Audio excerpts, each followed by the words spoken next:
Hello, friends.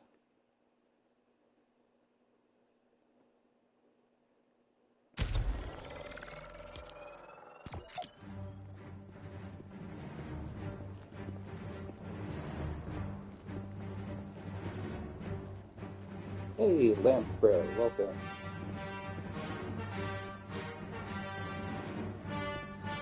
Playing some Star Wars Fortnite, featuring Darth Time Filler.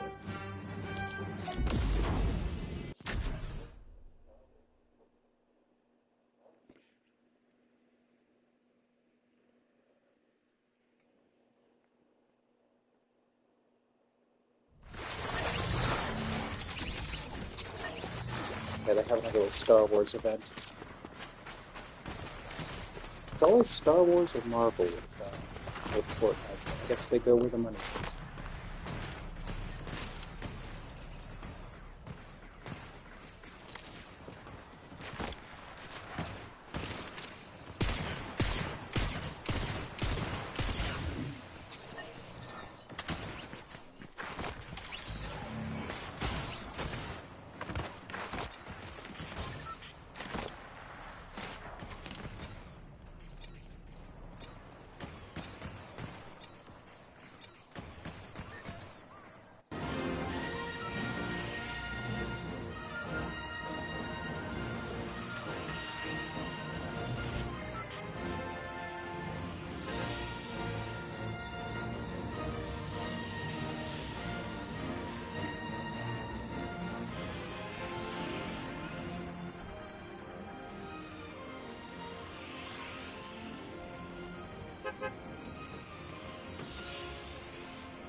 Alright, we got a goal, ladies and gentlemen.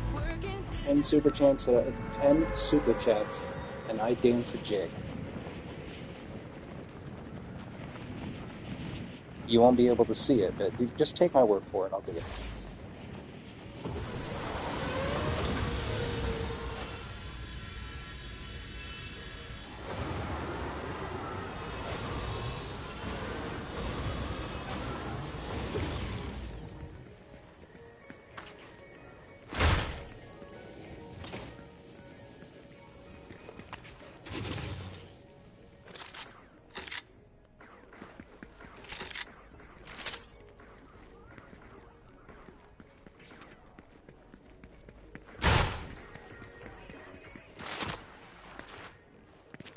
Come on out, you filthy animals.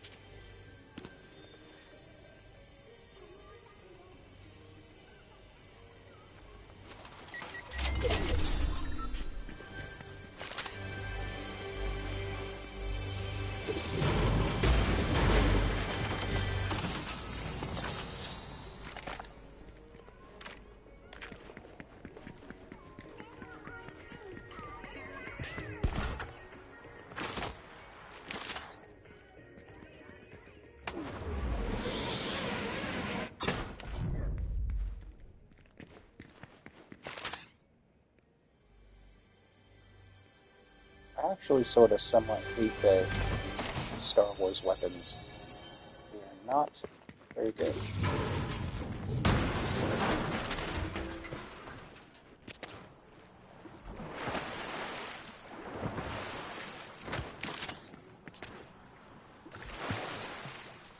Oh, Andy Zoo asks, have I seen Andor? No, I have not. I haven't seen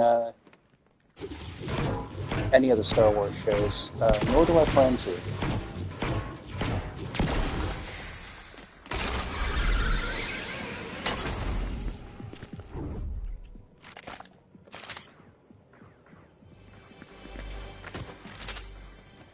These weapons handle like garbage.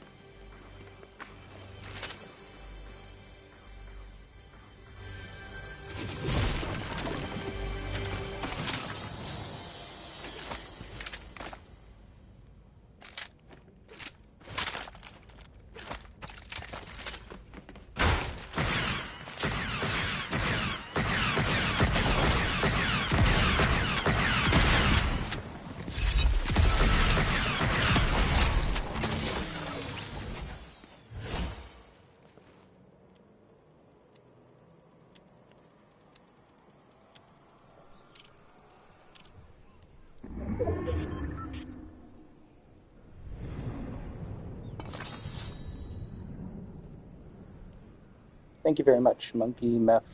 I cannot read that. Thank you very much. Appreciate it.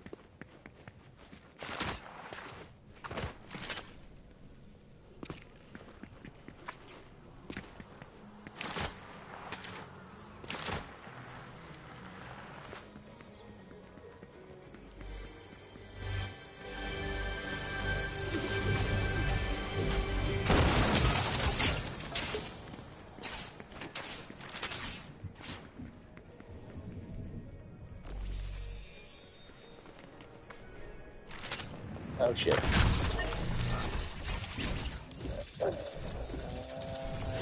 It's a glitch.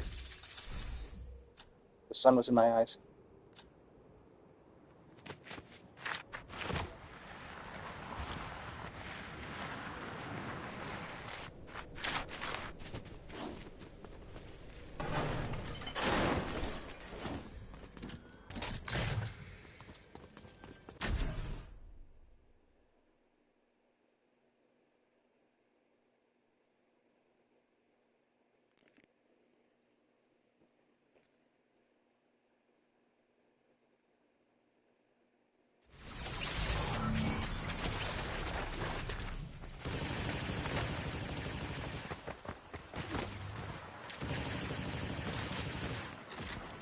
Well, at least I died by my own.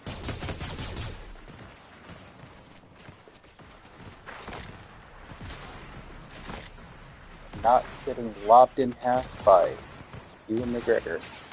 Although that's the way I want to go out.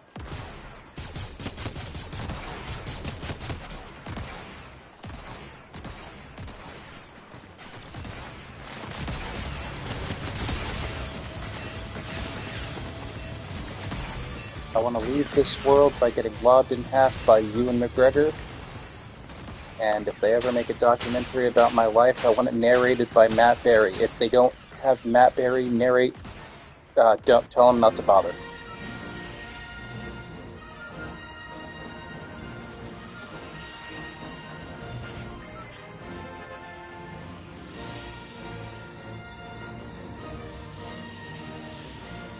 Even if it's narrated by, like, family or close friends, tell them to fuck off.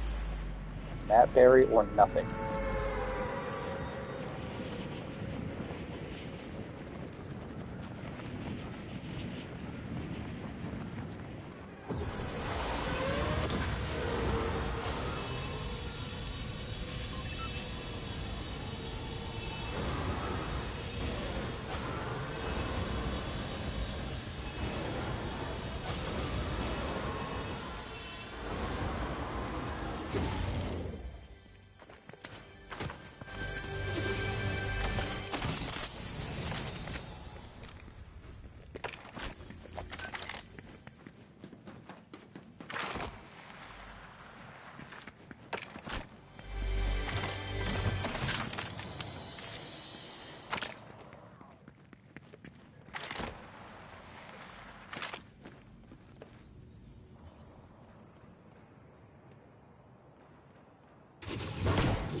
Yes, Lost Archives. Darth Time Filler.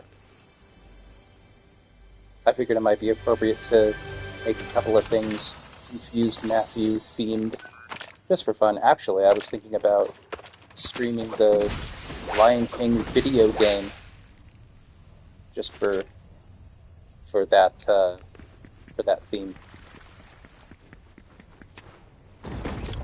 I played the Lion King video game back in the ye olde days of 1994 on the Sega Genesis, and I beat it.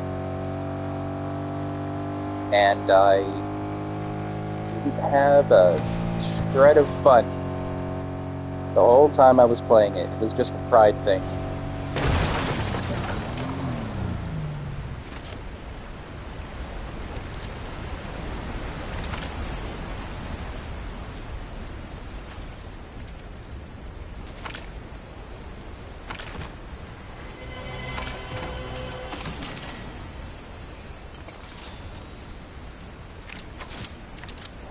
I said to myself, I've been playing Mega Man games since I was tiny.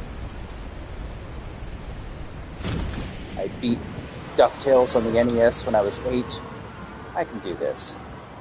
And I did, but then I put that game down and I never thought about it again.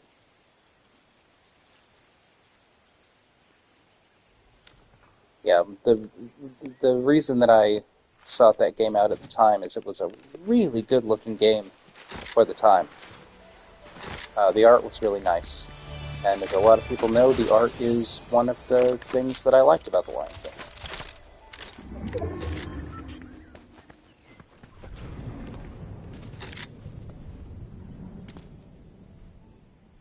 Oh man, I was proud of myself when I beat DuckTales. I was, I worked hard to beat that at the ripe old age of 8.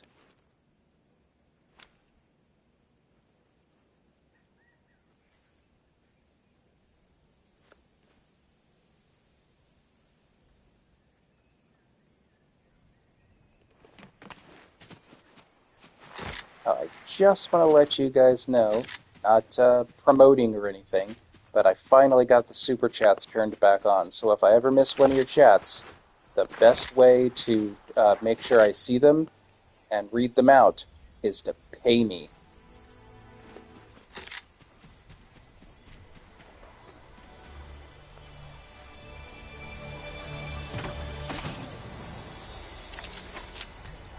She said, well, everybody else is just doing it for nothing. I said, everybody else may be an asshole, but I'm not. Speaking of assholes, here's my brother. Asshole.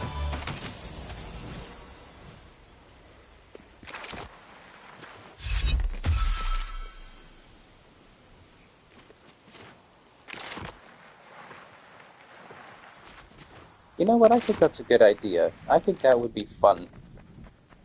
I think people would enjoy watching Confused Matthew, in air quotes, play the Lion King video game.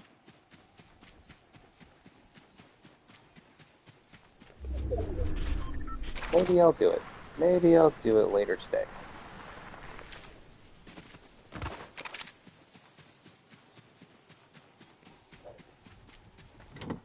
Where the hell is everybody?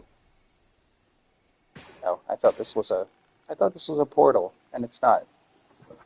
Surprise!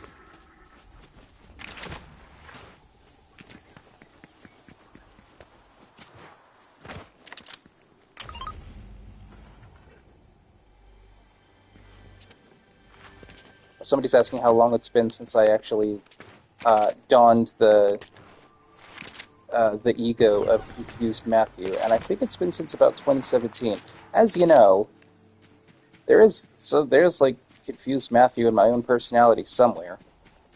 So it comes out every once in a while, but when I actually sit down and focus and try to project that, it's been many years. I don't miss it.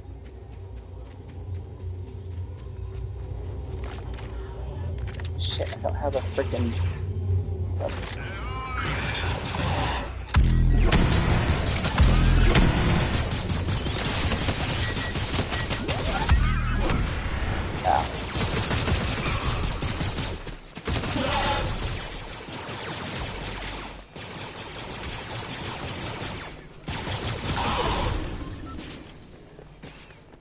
Okay, we got him.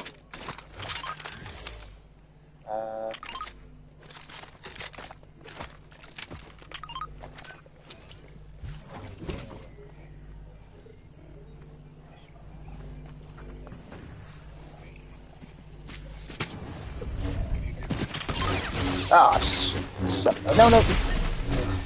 I'll throw my card at him. I don't want to report.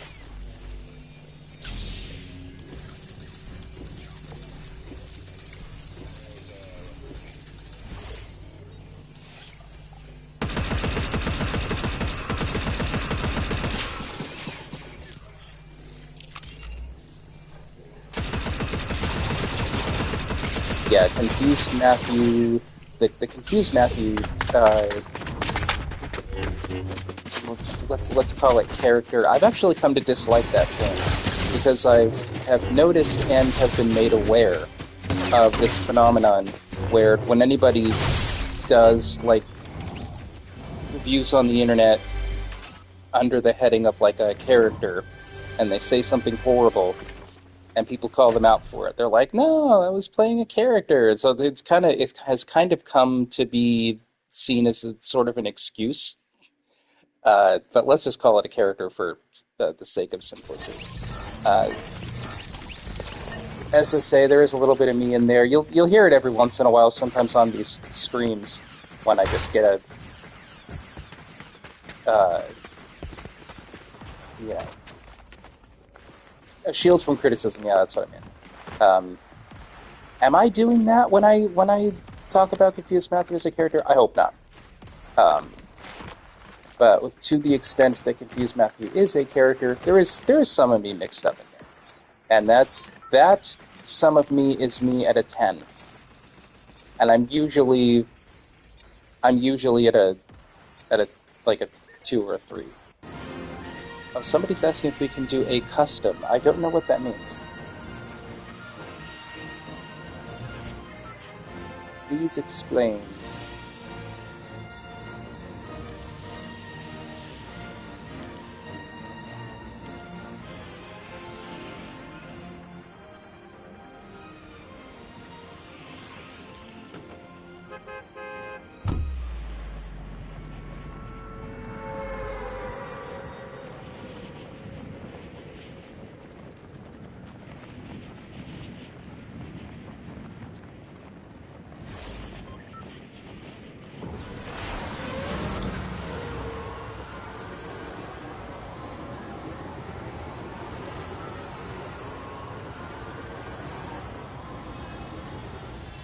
Oh, shit. Everybody's landing here. Oh,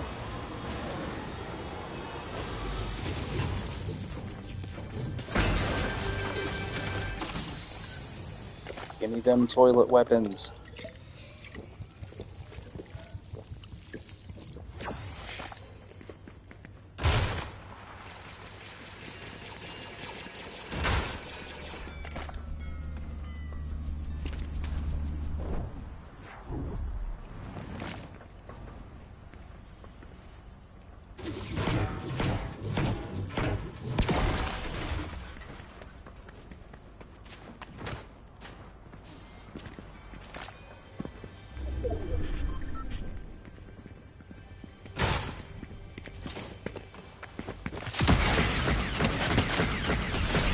I hate these weapons, man. They feel horrible.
Oh, I got him.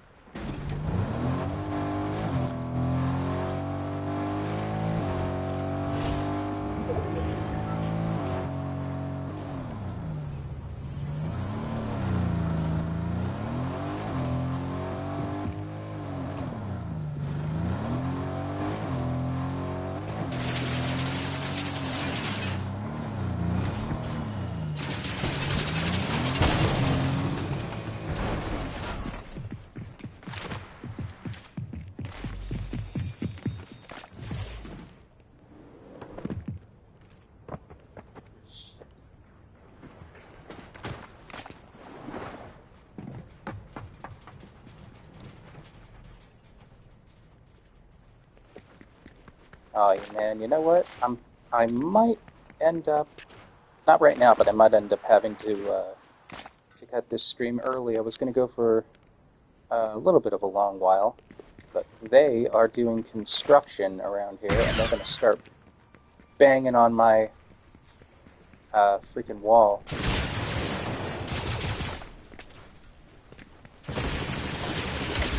Bad audio is pretty on brand for Confused Matthew as well, but it is a little bit...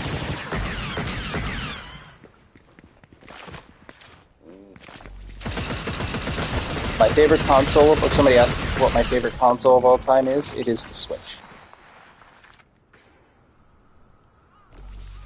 That thing was pure joy.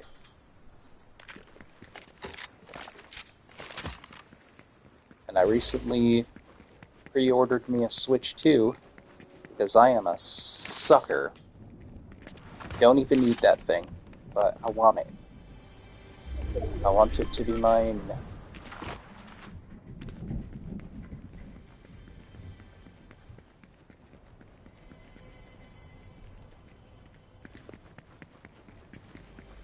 Alright, 50 Yahoos left. I got 3 kills. We need more. We need more.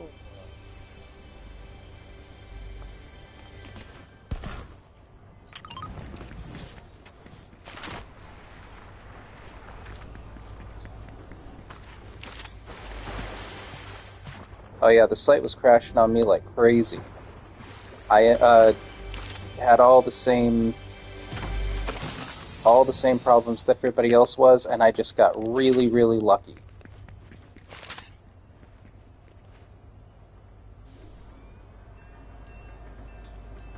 I was constantly having to refresh, and it was like, all right, we got your information. Wait, no, we don't. System crash. You have to put it all in again. I'm like, this is never going to happen. And finally, just through the good old-fashioned luck of the draw, it finalized.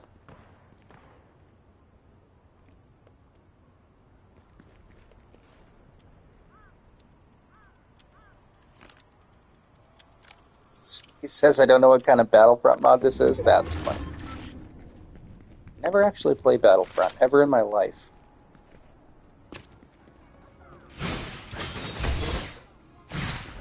No. Shame on you, Daniel. Somehow I heard Battlefront, and I was thinking of the whatever shooter game that is that was trying to compete with Call of Duty. I have played Battlefront like crazy. I used to play the living garbage out of both of them, and I only consider 2 of them to be, well, I played the 2 good ones. Like crazy when I was in my Battlefield. Thank you, yes. Yes, Battlefield. I've never played Battlefield. I have played the living garbage out of Battlefront. I loved Battlefront. Oh shit, I didn't realize the freaking storm was coming. Help!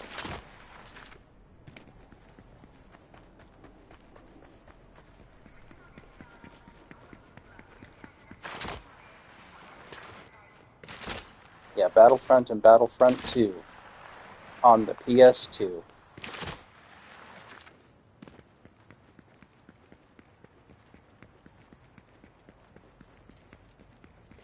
When I was 4.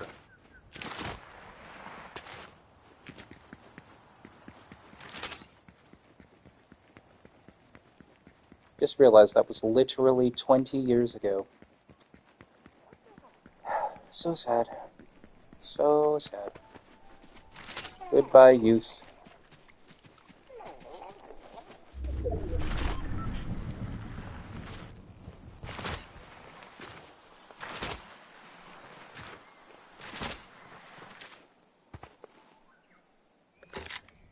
I need a freaking...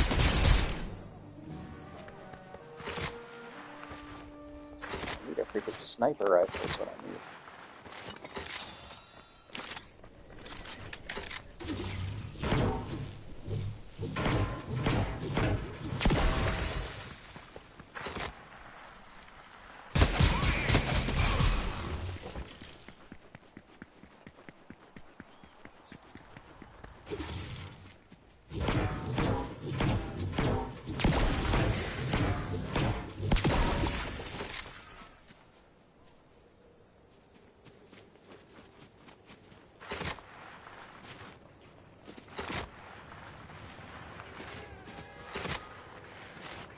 somebody says I checked out Mortimer J. Adler. Good for you. I'm glad to hear that. I find and found him to be very wise. He was very influential on me thinking.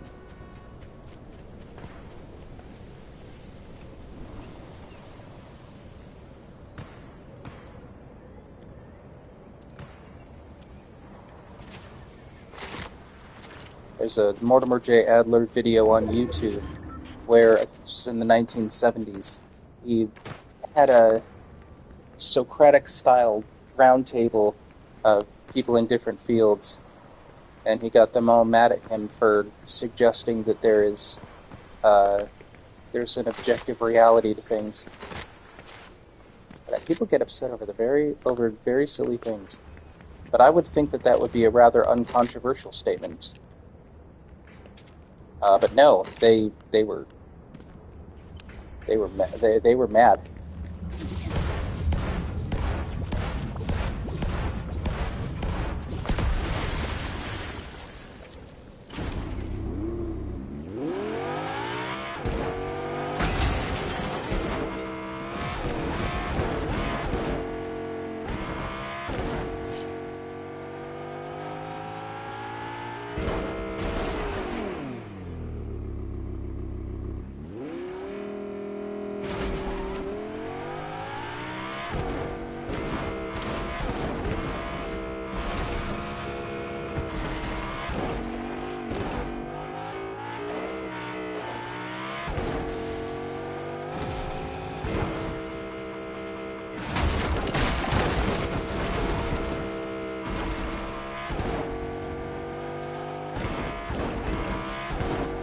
Alright, 20 yahoos. I have 3 kills.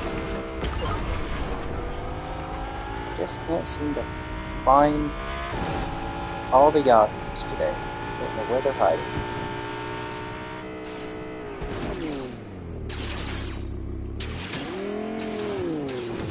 Oh, it's just a freaking NPCs.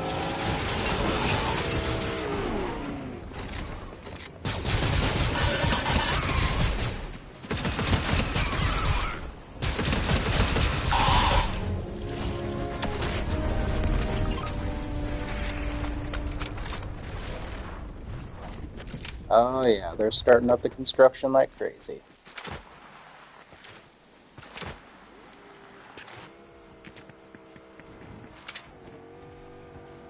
It says, I wish all Monday afternoon drives were like that. Yeah, so do I. All life should be this exciting.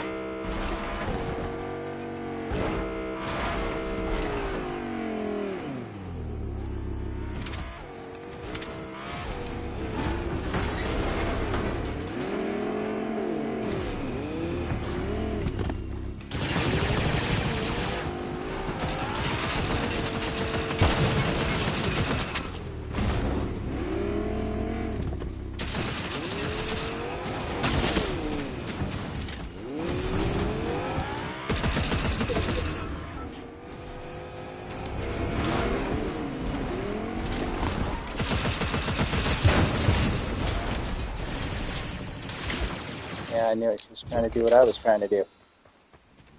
Oh, my brother wants to play.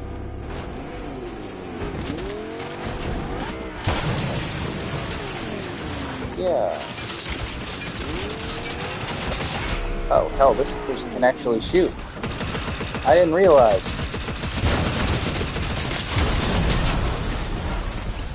They are not immune to explosions.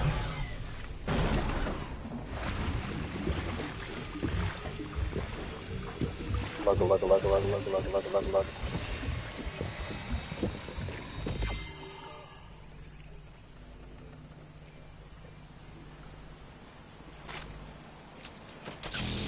Ah, yeah.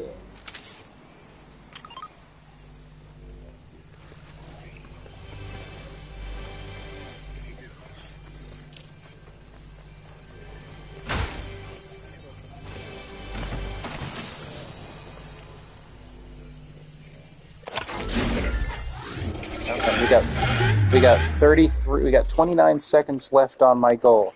If I don't get 10 super chats in the next 22 seconds, I'm not going to dance a jig. You guys won't be able to see it either way, but you can just take my word for it. I would have danced a jig, and now I won't, and it's all your fault.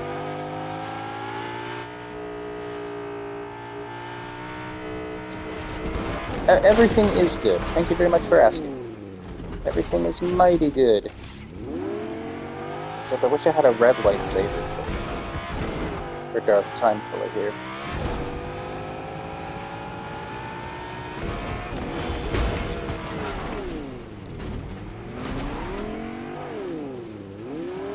Okay. 8 Yahoos left. 4 kills. Not great. Not great. I just couldn't find them for these fuckers.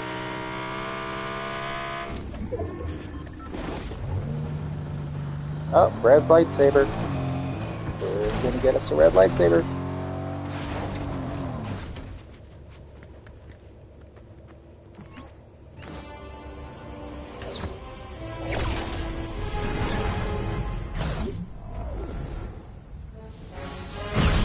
Ta-da! Okay, now we're really Darth Time Filler.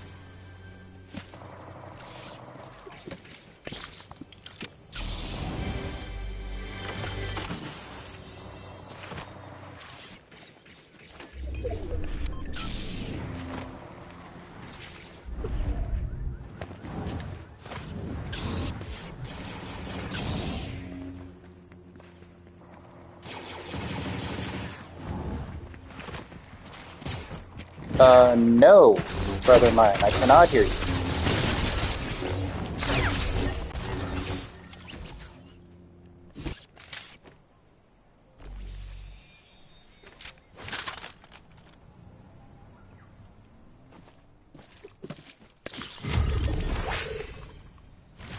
Four Yahoos left. We got a full tank of gas, half a pack of cigarettes. It's dark. And we're wearing all black.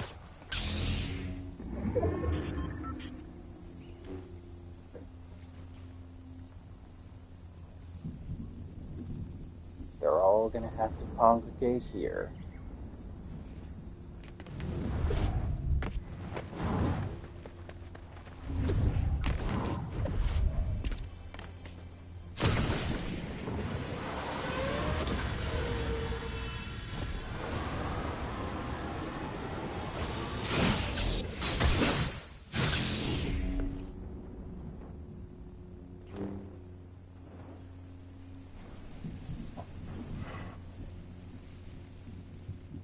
Somebody asked if I'm still interested in movies. I'm actually not. I mentioned this a few times in previous streams, but no, I've kind of lost interest in the medium.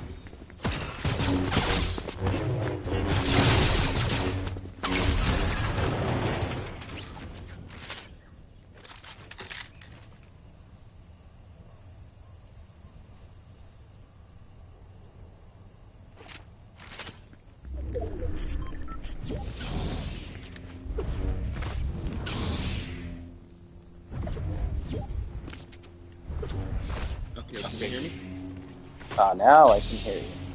Oh, good. Okay, my brother, ladies and gentlemen.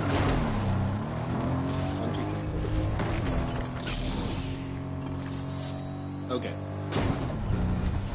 I still can't. I have no idea which microphone is being used. Yes.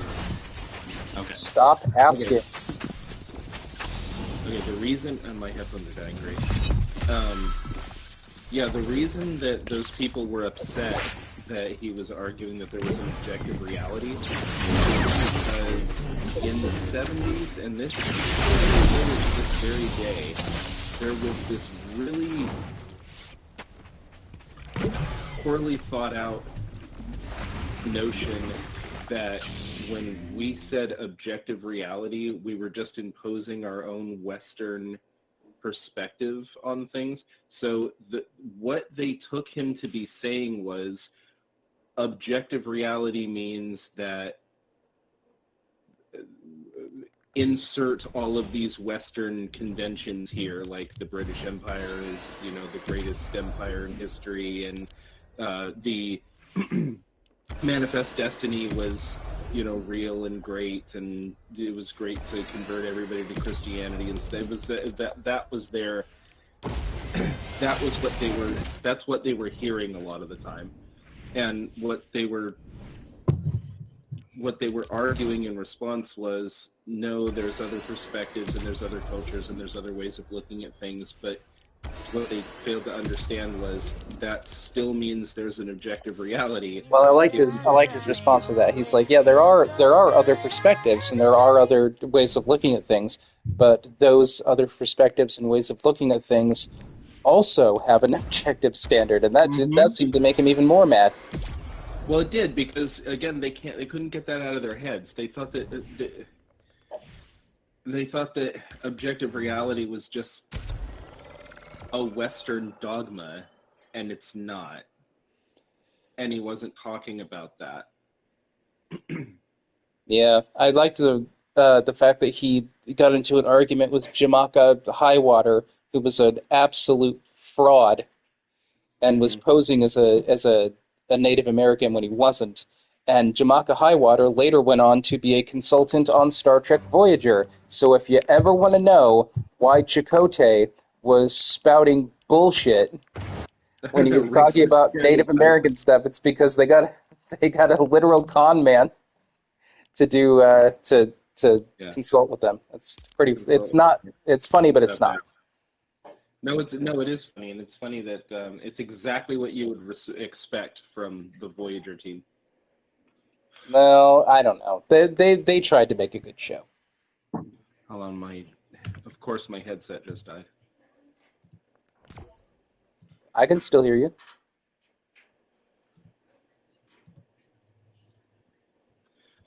But yeah, that I just thought that was interesting. Ready up, asshole. All right.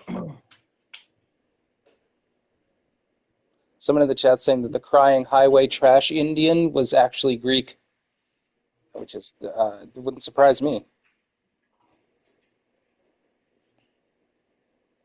They had written the Khan character in the original Star Trek to be a Northern Indian, and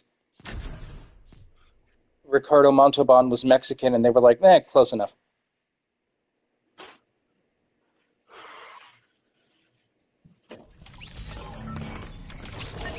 Yeah, that was the highfalutin Star Trek progressivism of any old brown person will do. Yeah, well, I mean, and that wasn't Star Trek. That was well, it sort of was. I don't know who was responsible for the casting in that show. That seems to me like a network thing, but I don't know. Or it could have just been the regular practices of the time. Yeah, well, whoever it was, they had to go through Gene and and the rest of Gene wanted diversity on his show. He wanted his first officer to be a woman, and he fought like hell to keep his female first officer in the West. Yeah, and he also fought for Nichelle. I don't quite mean that. What I mean is, Gene was just as susceptible to the the unconscious prejudices of the time as everybody else. Yeah. So when they were like, hey, we're just going to cast this, brown person to be an Indian, even though he's Mexican, and those two things could not be more different. They're from different parts of the world, blah, blah, blah. He was just like, oh, yeah, it makes sense, because he didn't think about it. Well, I don't know about that specifically. Again, I don't know how the casting of that took place. I don't know who was involved. I don't know what they thought. Gene could have fought for a Northern Indian for all I know.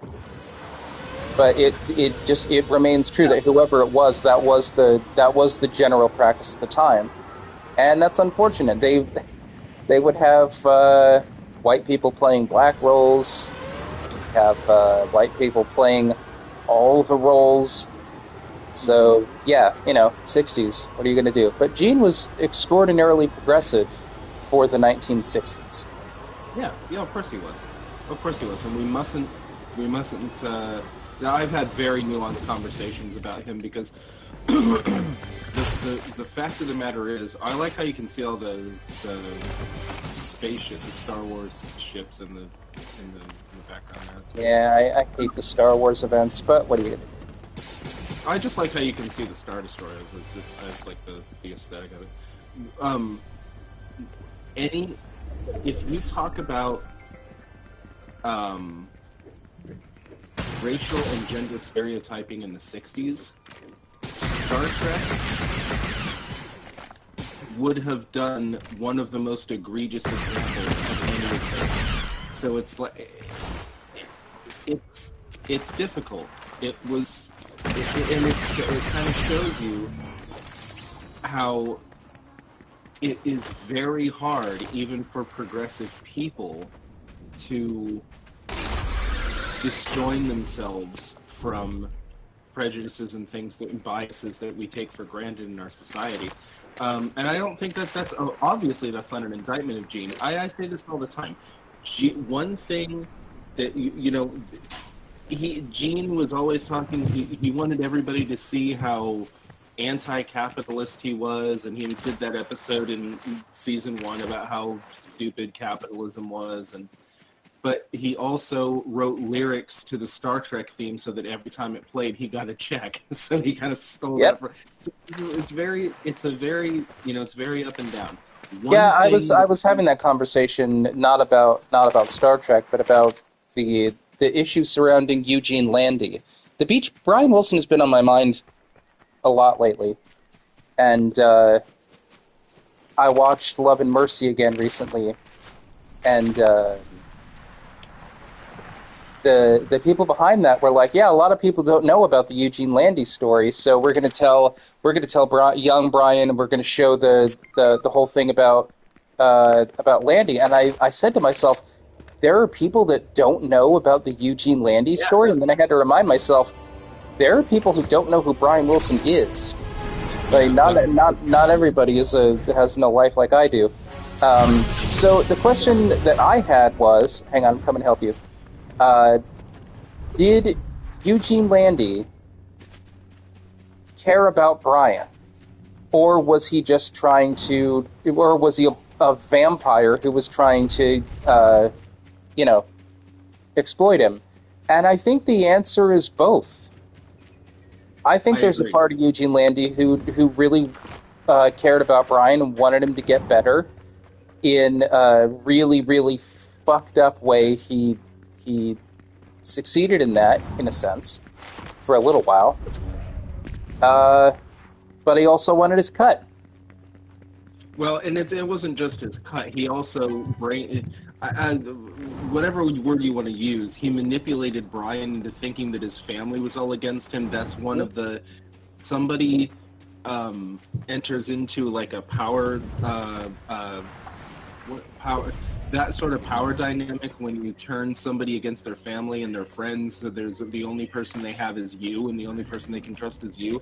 That's classic manipulation. I mean, that's inexcusable. That wasn't for money.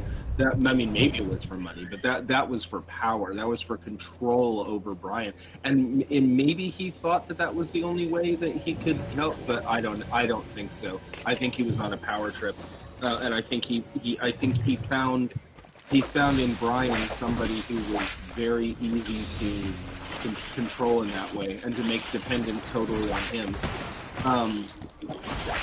I want to get back though to something I was going to say about Gene, because the ultimate point that I was going to make about him was, whatever else you can say about it, we know for absolutely certain Gene Roddenberry really believed that the future held promise of us putting aside our differences as a human species and living together in harmony. Whether anybody wants to call that communism or whatever, he really believed that. He really believed that that's where we were headed, and he really did believe. And I have some philosophical disagreements on the way that this is worded. But he really thought that racism and sexism and prejudice and nationalism were all the result of us not being enlightened yet, and one day we would grow out of that and become our best selves. And that's pretty cool. In the 1960s, who could argue with that? The thing about being anti-capitalist, I don't know how true that was in the original series. It wasn't. That was only after he got that reputation from dipshits that he started playing into that. So in the 80s, Gene just leaned completely into his reputation. Yeah, he started believing his own press. But if you watch the original series, they spoke of their pay. They spoke of being paid very well. They would use money. The very first time that I can discern the idea that money wasn't used in the future was in Star Trek 4. And I can't even tell. It's hard to tell whether the line was meant to be a joke or not. Because it was in the restaurant where the guy goes, so who's getting the check? And the lady says, don't tell me they don't use money in the 23rd century. And Kirk says, well, we don't. But that could have been him saying, I just don't want to pay. So, I don't know. That can't be true because he didn't know what money was when he got there. Oh, that's right. There's that a lot. No, you're right. I forgot about that. Yes. Okay, so it's Star Trek 4. They don't know what money is. So that's the first time that I can track that ever being spoken of, and that Gene had nothing to do with Star Trek 4. The first time in Gene's Star Trek where they didn't use money was 100% The Next Generation, and they were adamant. We don't do that anymore. We've outgrown this. We don't use this. We don't need this. And that was so it was all in the 80s, but in 1960s Star Trek they used money all the time. This is what I said to Andrew. There are two different Gene Roddenberrys, and one was much better in that sense. There was in the 80s you had Gene Roddenberry, legendary Star Trek creator and visionary and philosopher and blah blah blah bullshit. And in the 60s he was just guy who makes TV show. He was just trying to make the best show he could, and he had no money and he had no time. Yeah. Yeah, nobody was talking about Gene Roddenberry as a visionary until the 70s, until the reruns. Until the 80s, until that became a thing, until after the convention circuit started, and all the fanzines or whatever they were called started, and all that stuff, and then he just got really enamored with his legacy or whatever.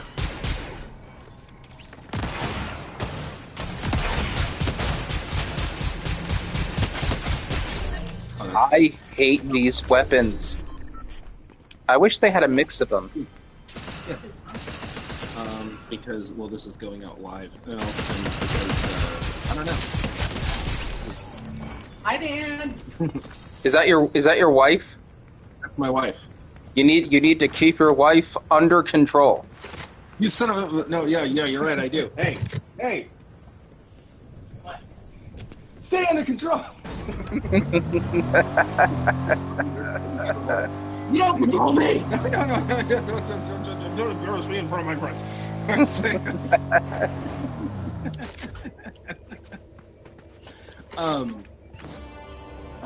What were we talking about? Oh yeah, Adler. I do think it's funny that, what do you call it? What's his name? Jamaica? Jamaica. if I that's do his think it's real name. the guy that Rick Berman. God, we want to talk about Rick Berman for a minute. I probably have a more favorable opinion about that than you do. Well, it depends on what aspect you're talking about. He was a very good showrunner, and he was really good to the actors, except Garrett Wang. He was the only one that refused a chance to direct or to even learn how to direct. Everybody else, I mean, Rick Berman launched two, in my view, very good, wasted their talents incredible. LeVar Burton and Jonathan Frakes are very, very good directors. Yeah, Jonathan Frakes especially is a really good director. Shouldn't he have gotten more?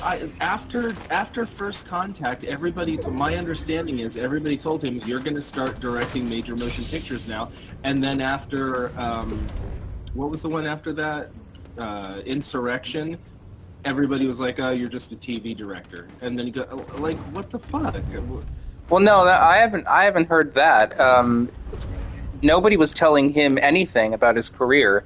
He wanted to direct. And then he almost ended up directing Nemesis, and then he turned that down because he didn't want to be known as the person who directs Star Trek movies. He wanted to be just a director. Period. It's very difficult. This is true of directors, actors, what have you. When you become known for something, for just this one thing, it's hard to do other things. And so it's a great irony that Jonathan Frakes is a great director. He could have been known as a great director. His style and his technique is fantastic, but he is constantly overshadowed by the fact that he's the Star Trek guy. But if it wasn't for Star Trek, he never would have been a director in the first place. So it's sort of a catch-22.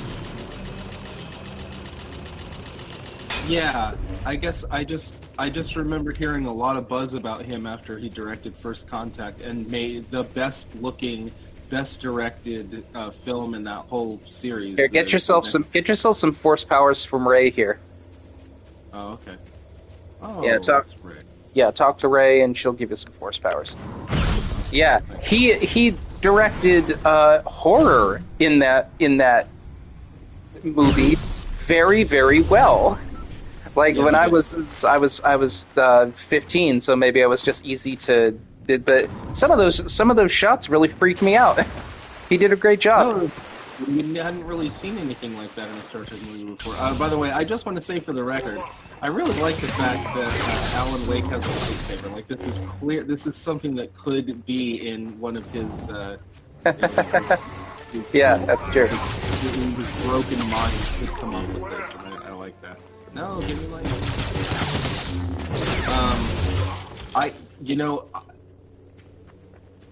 I have no idea. It goes without saying because everybody's already said it, but I have so much resentment for Star Trek Nemesis, particularly the fact that Stuart Baird, who nobody's ever heard of ever again, couldn't remember LeVar Burton's name, and he kept calling him Lamar, and he kept doing it, and he thought, yeah, like, it's just like I can't live in a world where this fucking clown Joker nobody who should be studying under LeVar Burton is directing the film, and LeVar Burton was eminently more qualified to direct that movie. He had already won awards in directing and I think set design and composition. Like, he's good. LeVar Burton has awards for just about everything you can do in Hollywood, and this channel can't remember his fucking name. It will forever. It's endlessly aggravating. Yeah, Stuart Baird, he never directed again after that. He went back to editing. No shit! Yeah.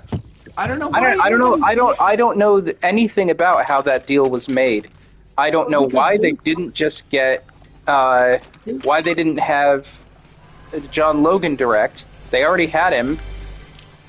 they thought Julius Baird was going to be this big fucking deal in the future, and I No, I have don't think no that's idea. no, I don't think that's true at all. I don't think that's true at all. I don't know how that deal was made, but nobody was nobody that couldn't have been how the deal was made.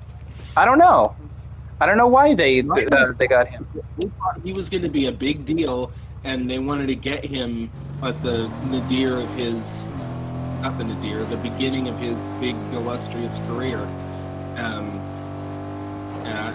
and Who said that? where did I hear that? Where did I hear that? Oh, it was in that. Huh? Yeah, go ahead. It was in that. I'll send you the videos of that long Star Trek retrospective, and I think SF Debris even touched on that. Yeah, I have never heard of that before in my life.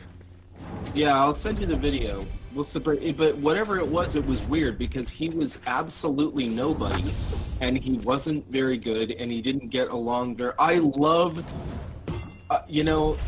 we've had our issues with the Counselor Troy character, and we wanted her to be written out of the show. I remember many conversations of why don't they just make Guinan the counselor, and she's a much more interesting person, and get rid of this. We I saw way back in the day. I saw a fan poll on the official Star Trek website of who is your favorite Star Trek character, and amongst Captain Picard and Data and Spock is Deanna Troi, and I said I want to meet the poor fucker in this world whose favorite Star Trek character is Deanna Troi, and I want to find out where they went wrong. How the fuck? I don't get it. Marina Sirtis, on the other hand, is an absolute fucking wonderful, intelligent, warm, friendly person. There's two stories that I love about her. They were in the first couple of seasons of the show. The stuff that they were using to put on the Worf makeup was really was injuring Michael Dorn. Like, it was literally like messing up his face. And he was kind of, my understanding is he was kind of new. He kind of didn't want to say anything. He didn't want to rock the boat. He thought he could get through it. And Marina Sirtis, she saw, but his nose was like messed up, and she gasped and she went, "Dorney, look what they've done to your nose. You go in there and tell them you're not sitting in that makeup chair until they fix this." And she like advocated for him, and nice. they did. Yeah, and they did end up changing the makeup, and that was really wonderful. The second story I love about her is, and it's really more of how much I love Jerry Ryan for this, but as you know, when they told her, you're either going to take this low amount of money for Nemesis or we'll fire you and hire Jerry Ryan. And her response was, well, Jerry's not going to do it for that low amount of money. And they were like, yeah, take it or leave it, bitch. We'll hire the younger, because one of the things about her casting was that she was supposed to be hot, and now she's not hot anymore. So we want to get the hot chick.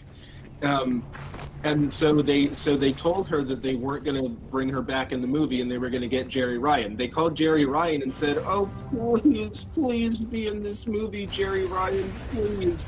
And Jerry Ryan said, "It doesn't make any sense. Why would 7 of 9 be working with these people she barely know? Oh no, please be in the movie." And she was like, "I'm doing Boston Legal, thanks, but no thanks." And so they couldn't get Jerry Ryan because Jerry Ryan has integrity. So they came cap in hand back to Marina Sirtis and gave her the money that they should fucking give a legendary cast member. But then they still wanted Jerry Rotten to be in this thing, so they called her up and they said, "Oh, please, Jerry, please just be in the wedding scene." And Jerry Rotten said, "Okay, that makes even less sense.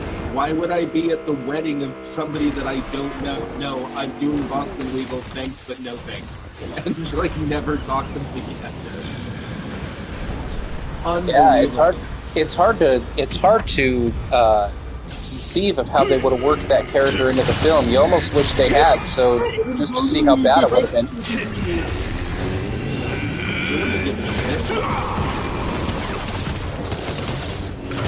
They didn't give a shit about anything else in that fucking movie. Marina Sirtis and crap, I can't think of her name. Dr. Crusher. Gates McFadden, yeah. They absolutely got... What? I was going to say, just another intelligent, wonderful... Oh, yeah. Yeah, those two absolutely really got into it publicly at a... What? Gates and Marina. Really? Yeah, but there's a reason for that. I don't think Marina Sirtis is usually the kind of person who would publicly get into it as publicly as she got into it with her. It was, and it's like a cast get together, and it was like a sit down. They were all on a stage and they were all talking together, and Marina went on this weird, rambling rant about how all the actors today just want to be celebrities and they don't want to learn how to act, and they all just want to be famous and they all just want to have Instagrams with a big following. And Gates got so pissed off at her because Gates McFadden teaches actors. She has a class full of actors, and she's like, "Don't say that about my students. My students don't just want to be famous." And they get into this big, like, mean back and forth. And Patrick had to stop at one point and tell the audience, you all paid to come here, and you expect something from us, and if we didn't deliver that, then I really want to apologize. And it was a disaster. What? Is this on YouTube or something? Yes. Yeah, I'll send it to you. So the reason that this happened, I don't want to make any assumptions. I don't know. Marina appeared drunk to me. And at the time, and I think the reason she was, or if she wasn't, the reason that whole dust-up actually happened, she had her husband recently passed away. Like really recently, and so I think she was just going through it, because that's I don't know very much about Marina Sirtis, but she doesn't strike me as that kind of a person. And as far as I know, she and Gates McFadden got along really well. So yeah, but I'll send you the video. It's kind of it's awkward. I'll just let you know that right now. It's a very awkward video. Yeah, it's going to be hard to watch because I like both of them. Yeah. But clearly, as soon as you said that, I was like, oh, Gates isn't going to go for that. I didn't even know she was talking about her students, but she teaches acting, and and she's a director of a lot of young actors, and so yeah, I can definitely. Yeah, that made her mad. Yeah. All right, brother. All right, folks. This is going to have to be it. I'm actually going to have to cut it now, because we got to get moving on this day. Thank you all for tuning in. I hope you found some of this interesting. Wasn't planning on having a powwow with me, brother, but there we go. Lots of fun. All right. Thank you all for tuning in. We will